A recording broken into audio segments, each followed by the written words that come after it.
반갑습니다. 오늘도 말씀으로 시작합시다. 고린도후서 4장 16절에서 18절입니다. 16절에 바울은 낙심하지 않는다 합니다. 낙심이란 말은 어려운 말이죠. 마음을 잃는다, 마음이 추락한다 하는 말인데, 안 좋은 일을 겪을 때 기대한 게 되지 않을 때에 낙심하죠. 이 사장에 낙심이란 말이 3번 나오는데, 낙심하지 아니하고, 낙심하지 아니하고, 낙심하지 아니하고. 바울이 자신을 고백하면서 낙심하지 않겠다 하는 겁니다. 성경 66권 중에서 한글 성경이에요. 한글 성경에서 낙심이란 말이 고린도후서에 가장 많이 나와요. 4번 나오는데 그 3번이 낙심하지 아니하고, 바울의 낙심하지 않는 믿음을 엿볼 수 있어요. 1절에 하나님의 긍휼하심을 입었기에 낙심하지 않는데, 8절에 질그릇이 우리에게 보배가 있어서 낙심하지 않는데요. 또 16절에 우리의 겉사람은 낡아지나 속사람은 새로워지기 때문에 낙심하지 않는데요. 상황은 낙심할 만한 상황이지만 낙심하지 않는 이유를 가지고 있는 겁니다. 낙심이 되는데 낙심하지 말아야지 하면 사실 낙심이 되죠. 근데 낙심하지 않을 이유가 확실하면 낙심할래도 낙심할 수가 없죠.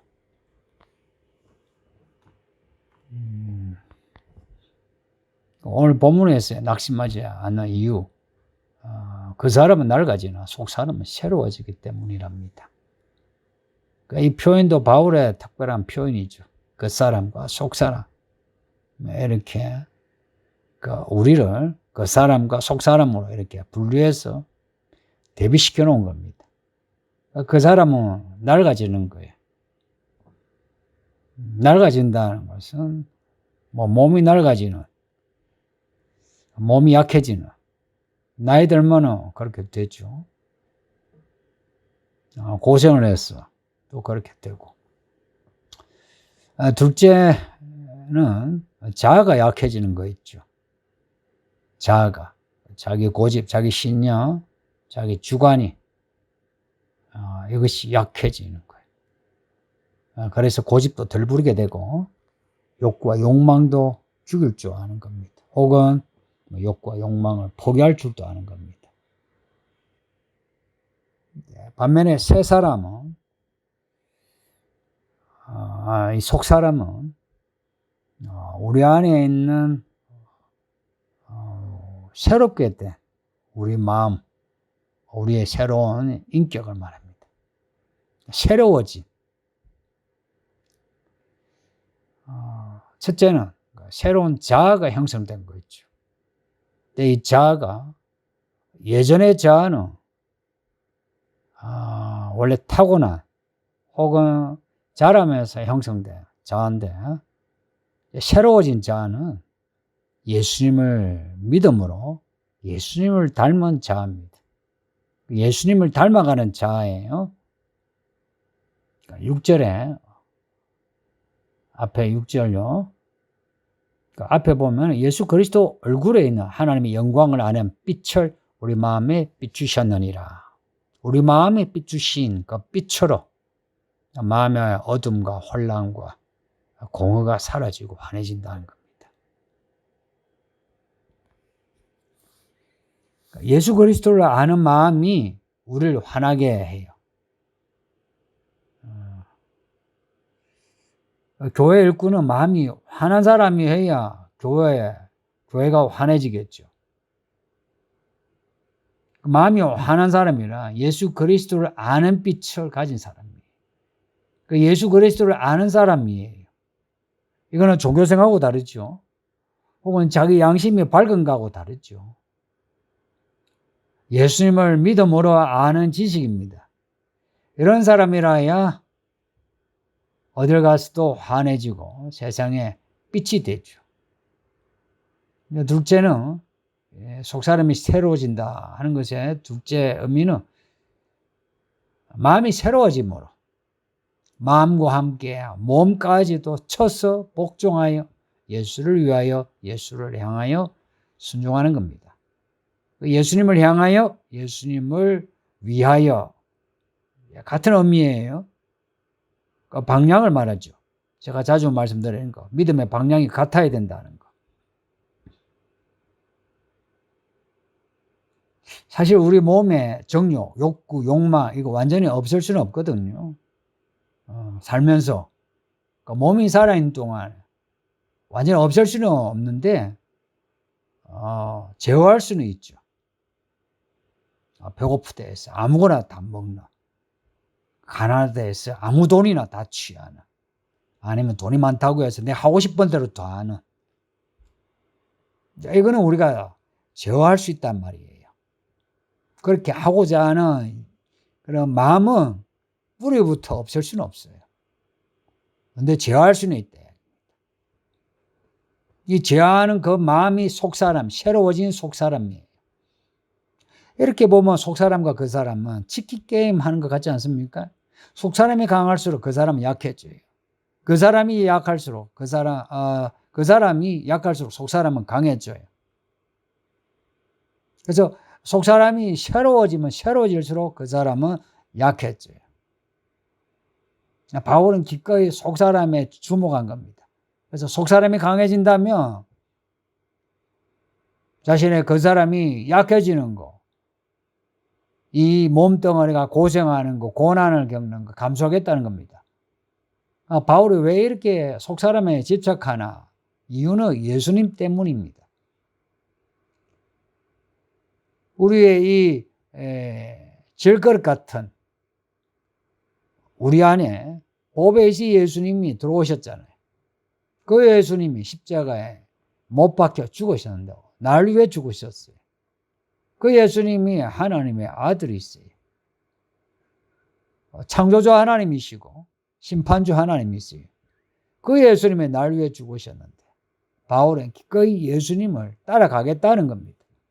예수님을 따라가는데 예수님의 그 삶과 죽음을 자신의 몸에 지고 가기로 했다는 겁니다. 그러니까 바울의 마음은 예수님을 향해 있어요. 그리고 그 몸은 예수님의 그 죽음을 몸의 흔적으로 가지고 가는 거예요. 그 마음이 속사람이 새로워지니 그 사람을 주께 순종시키는 겁니다. 그 사람이 낡고 닳아서 없으시기까지 예수님을 따르는 겁니다. 예수님이 하신 말씀 있죠. 자기를 부인하고 자기 십자가를 지고 나를 따르라. 그 사람이 낡고 사라지지 않고서는 예수님을 따르기가 힘들다는 겁니다. 그 예수님을 따르면서 겪는 환난은 나중에 받을 영광에 비하면 아무것도 아니에요. 바울은 이걸 알고 있는 겁니다. 우리가 세상에서 겪는 환난은 아무리 길어도 태어나면서부터 환난이요, 죽을 때까지 환난이라도 그 환난은 짧습니다. 우리가 천국에서 누리는 영광의 시간에 비하면 짧아요. 왜냐? 천국에서 누리는 영광은 영원한 영광이기 때문에. 우리가 100년을 살고 1000년을 산다 해도 영원한 영광에 비하면 짧아요. 그러니 살면서 고난을 겪을지라도 이 고난을 받음으로 우리의 그 사람은 낡아지고 우리의 속사람은 새로워지는 겁니다.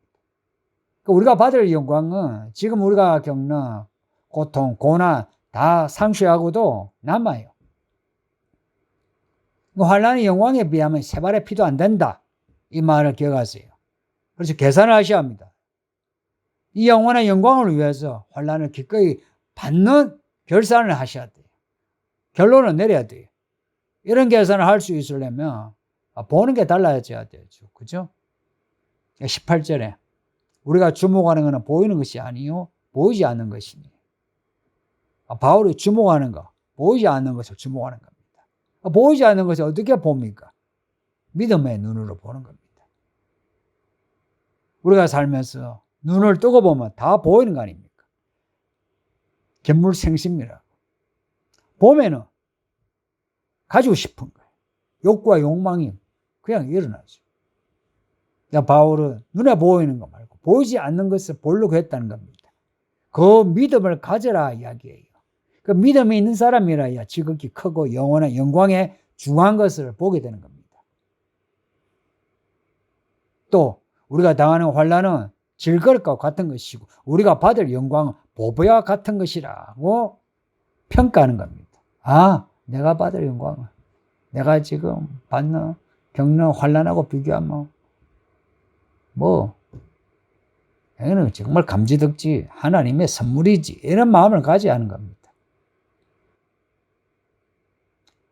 이제 이런 걸 모르고 지금 편하게 살려고 믿음을 저버린 사람은 정말 바보 같은 사람입니다. 이런 사람은 보이는 것에 집착하다가 나중에는 보이는 것들이 다 불탈 때 그냥 한국에 불타게 됩니다. 그렇다고 새로워진 속사람이 보이지 않는 거 아닙니다.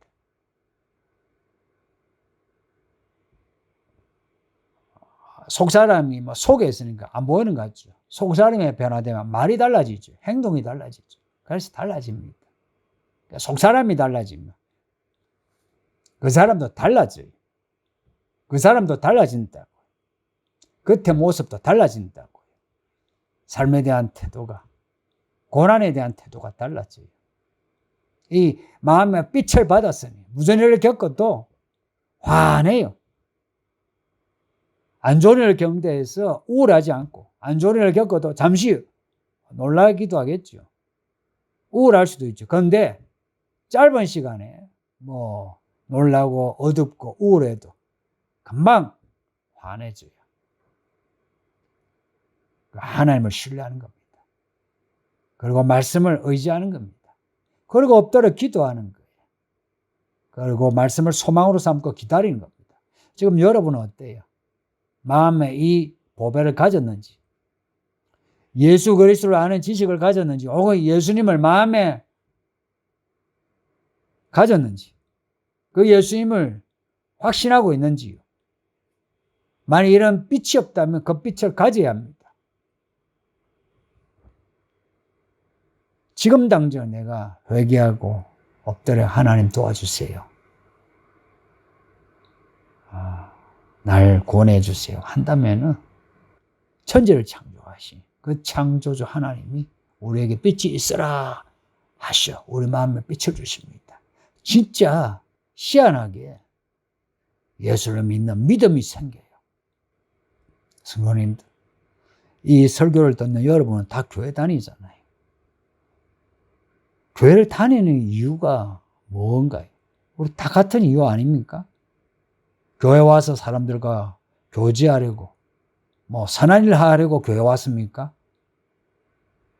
그러면 주소를 잘못 찾았죠. 교회는 그런 데가 아니죠. 교회는 구원을 받으려고 온 것입니다.